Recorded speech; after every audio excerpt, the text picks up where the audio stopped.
Mr. Taylor, a medical practitioner, was convicted in December 2017 for marking his initials on patients' livers during transplant surgery in 2013.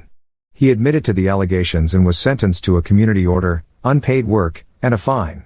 The 2020 Medical Practitioners Tribunal found his fitness to practice impaired by reason of his conviction and suspended his registration for 5 months. The suspension was considered necessary to maintain public confidence and uphold professional standards. A review was directed. At a review hearing on June 4, 2021, Mr. Taylor's fitness to practice was found no longer to be impaired by reason of his convictions and the suspension order was revoked. The GMC appealed the 2020 tribunal's decision to suspend Mr. Taylor's registration for 5 months, and the Professional Standards Authority for Health and Social Care joined as a party to the appeal. The appeal was based on the inadequacy of the 2020 tribunal's decision in maintaining public confidence in the profession and proper professional standards. Additionally, the PSA argued that the GMC failed to provide the 2020 tribunal with statements obtained from clinicians who had seen Mr. Taylor in surgery, which contradicted his account. The appeal was heard at the High Court on July 13, 2021. On July 27, 2021, Justice Collins Rice allowed the appeal on the grounds that the MPT did not adequately consider the issue of sanction and did not provide sufficient reasoning for its decision to suspend Mr. Taylor's registration. The judge quashed the sanction determination of the 2020 tribunal and remitted the case to the MPTS for a differently constituted tribunal to reconsider the issue of sanction in compliance with the court's directions. The tribunal considered both the evidence before the 2020 tribunal and additional documentary evidence, including email correspondence between the GMC and Mr. Taylor, transcripts of investigation meetings with Mr. Taylor and other clinicians, witness statements, and Mr. Taylor's statement of case for the trust disciplinary panel. The General Medical Council presented their case against Mr. Taylor, who was found guilty in 2020 of marking the livers of 2 patients with his initials using an argon beam coagulator. The GMC argued that Mr. Taylor's actions were completely outside the parameters of the surgical procedure, and the marking of patient A's liver with his initials served no therapeutic purpose. Further, patient A had not provided consent, nor had consent been obtained on her behalf. The GMC argued that Mr. Taylor's actions amounted to gross abuse of power by a doctor over a patient who was under general anesthesia and very ill. The GMC submitted that Mr. Taylor's motive for marking the liver of patient A with his initials was not clear, and he has previously provided different explanations for his actions. However, they argued that whatever his motive, his actions amounted to a criminal act, and he showed a blatant disregard for the safeguards designed to protect the public and maintain high standards within the profession. The GMC referred to Good Medical Practice 2013 and the Sanctions Guidance 2020 and invited the tribunal to consider each of Mr. Taylor's accounts to the trust, which they argued were evasive and only attempted to deal with the incident relating to patient A with any clarity and not the other identified instance of liver marking. The GMC further submitted that Mr. Taylor's actions were deliberate and repeated and concerned patients who were vulnerable because they were suffering from serious illness and helpless because they were under anesthesia. The GMC argued that the only appropriate and proportionate sanction, in this case, is for Mr. Taylor's name to be erased from the medical register. The GMC referred to paragraph 109 of the Sanctions Guidance 2020, which provides a non-exhaustive list of factors that may indicate that erasure is the appropriate sanction. The GMC argued that while Mr. Taylor did not intend patient A to come to any harm, his actions did cause harm in the form of significant emotional distress, which was entirely foreseeable in the event that his actions were exposed. The GMC submitted that the breaches of good medical practice, in this case, went to the heart of the relationship of trust between patient and doctor. The counsel for Mr. Taylor provided additional information to the tribunal regarding the background of the case.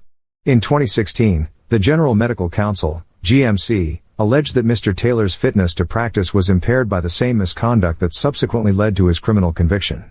Mr. Taylor admitted to all the factual allegations against him, and the case examiners issued him with a warning in February 2017. However, after his convictions, the GMC initiated a fresh investigation into whether Mr. Taylor's fitness to practice was impaired by his convictions. The defense counsel explained that the criminal investigation into Mr. Taylor's actions was lengthy because of the question of whether a charge or charges of ABH could be sustained. Mr. Taylor pleaded guilty to the summary offense. The counsel submitted that the appropriate sanction for Mr. Taylor was one of suspension rather than erasure. He accepted that Mr. Taylor's actions breached a number of paragraphs of the Good Medical Practice Guidelines, but he argued that not all of the paragraphs cited by the GMC were relevant to the case. The counsel referred the tribunal to the sentencing remarks of His Honor Judge Farraqueen's counsel, who accepted that Mr. Taylor had never contemplated that his actions might lead to any adverse consequences for patient A. The decision of the appropriate sanction in the case of Mr. Taylor is for the tribunal to make based on the nature and the severity of his convictions and the determination of his impairment. The tribunal must consider options in ascending order until it reaches a sanction that meets public interest objectives. The overarching objective is to protect the public, promote public confidence, and maintain professional standards. The tribunal must balance the public interest with Mr. Taylor's personal, financial, and professional interests while applying the principle of proportionality.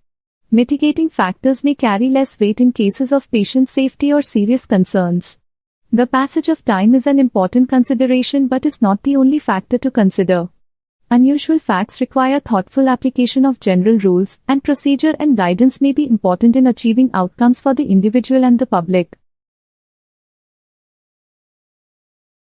In the case of Mr. Taylor, Justice Collins Rice identified two issues regarding the 2020 tribunal's determination on sanction that had not been addressed adequately. These were a failure to properly assess and/or articulate the gravity of the conduct, and a failure to demonstrate that the attitudinal concerns, including insight, remorse, and candor, had been fully considered. In addition, Justice Collins Rice also criticized the 2020 tribunal for not demonstrating that it had considered adequately the sanction of erasure and not providing clear, substantial, and specific reasons for departing from the authoritative steer towards erasure. The tribunal addressed these issues in turn. Regarding the gravity of Mr. Taylor's conduct, the tribunal considered the starting point to determine which features of the public interest take precedence as an assessment of the underlying behavior which led to Mr. Taylor's convictions. The tribunal noted that Mr. Taylor pleaded guilty to 2 offenses, which placed his actions in the most serious category within the spectrum of the offense. The tribunal also noted that Mr. Taylor marked 2 livers on 2 separate occasions within a 6-month period while his patients were anesthetized, and that both patients were unconscious at the time the offenses were committed and had placed their trust in Mr. Taylor to act solely in their best interests as his patients and within the limits of their consent. The tribunal acknowledged that there are competing views among reasonable and well-informed members of the public regarding the seriousness of Mr. Taylor's actions, but ultimately concluded that the reasonable and well-informed members of the public would have no difficulty in recognizing the marking of the livers with the initials SB as an assault and an act of criminal violence by Mr. Taylor against his patients. The tribunal also acknowledged that Mr. Taylor's actions did not cause lasting physical harm to either patient. The attitudinal issues of Mr. Taylor were considered by the tribunal in determining his sanction. Mr. Taylor always denied that it was his practice to mark transplanted livers with his initials, but the theatre nurse's evidence suggested that this may not be true. Although Mr. Taylor did not deny the words attributed to him "I do this" by the theatre nurse, he suggested that he may have been referring to the time zero biopsy, which was his routine practice at the end of a transplant procedure. However, the tribunal rejected this proposition as it was not based on an accurate and reliable recollection.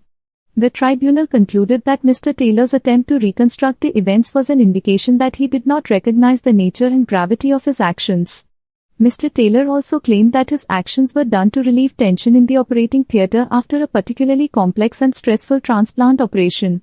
However, the tribunal did not accept this aspect of his evidence. The tribunal concluded that Mr. Taylor's actions were proprietorial and born out of arrogance. Mr. Taylor sought to minimize the seriousness of his actions on several occasions. The tribunal accepted that Mr. Taylor cooperated with the trust and GMC throughout their investigations. Mr. Taylor admitted his actions in respect of patient A immediately, sought to apologize to her, and had wished to speak to her in person, but this offer was declined. The aggravating factors included the abuse of his position and trust, the vulnerability of the patients, the occurrence of the offenses while the patients were unconscious, and the repetition of his actions. The mitigating factors included the doctor's early apology and expression of remorse, attempts at remediation, lack of repetition over many years, cooperation with investigations, and positive testimonials about his character and professionalism. The tribunal considered these factors in determining the appropriate sanction, starting with the least restrictive option. The tribunal determined that no action is not an appropriate course of action due to the absence of any exceptional circumstances. The conditions will neither be workable nor appropriate and proportionate.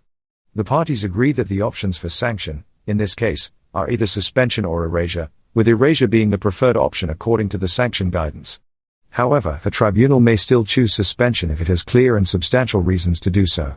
The sanction guidance states that suspension can be used as a deterrent and punishment for serious breaches of good medical practice, but it should not be used if the doctor's actions are fundamentally incompatible with continued registration. The tribunal found that Mr. Taylor's actions were fundamentally incompatible and therefore suspension would not be an appropriate sanction, as even the maximum period of suspension would not maintain public confidence in the profession.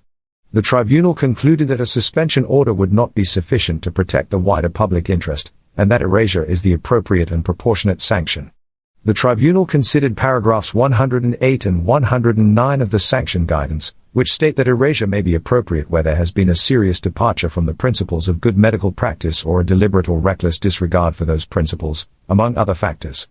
Mr. Taylor's actions, which involved physically assaulting two vulnerable patients while they were unconscious, demonstrated a deliberate disregard for good medical practice and violated his patient's dignity and autonomy. The tribunal rejected Mr. Taylor's submission that his actions were to relieve tension, and concluded that erasure is the only proportionate sanction. Given the seriousness of the misconduct, an immediate order of suspension was imposed on Mr. Taylor's registration till the time erasure becomes effective, which will be 28 days after the decision is handed down to Mr. Taylor.